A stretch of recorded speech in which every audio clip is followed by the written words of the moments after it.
آج تو بھوک بھی بہت لگ رہی ہے، کہیں کھانا بھی نہیں مل رہا اور مجھ سے چلا بھی نہیں جا رہا۔ واہ، وہ دیکھو اتنا اچھا آم پڑا ہے، کیوں نہیں اسی کو کھا کے گزارا کر لیتی ہوں۔ ارے مجھے کیا دکھا اتنا اچھا آم، میرا کھانا تو مجھے مل گیا۔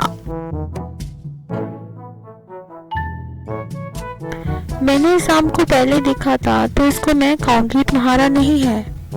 تم کون ہوتی ہو مجھے بتانے والی؟ اپنے کام سے کام رکھو تم، یہ میں نے دیکھا ہے تو میں اسے کھاؤں گی۔ تم لڑکی رہی ہو، تم یہ کھا لو، مجھے نہیں چاہیے، یہ رکھ لو تم خود۔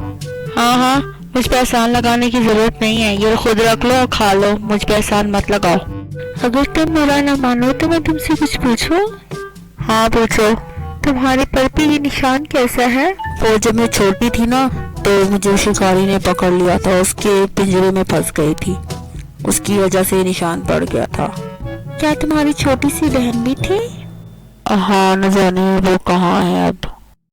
ہاں لیکن تمہیں کیسے پتا؟ کیونکہ تمہاری چھوٹی بہن میں ہوں، جب شکاری نے پکڑا تھا تو میں وہاں سے بھاگ نکلی تھی، لیکن تم کہاں گئی تھی؟ مجھے وہ شکاری لے گیا تھا اور میں اس کے گھر میں رہتی تھی۔ تو تم باہر کیسے آئی؟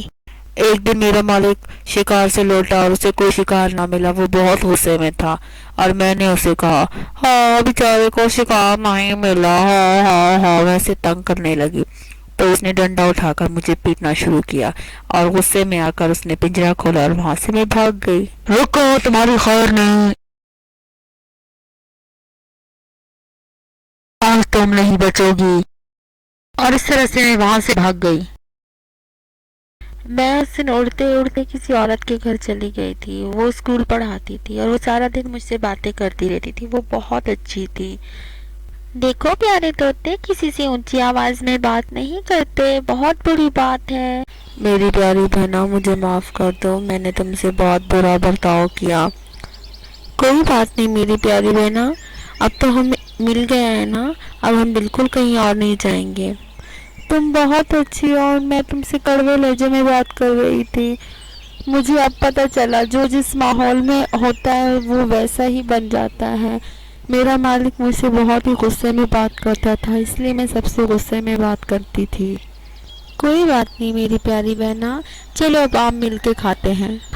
تم بہت اچھی ہو میری بہنا، تم بھی۔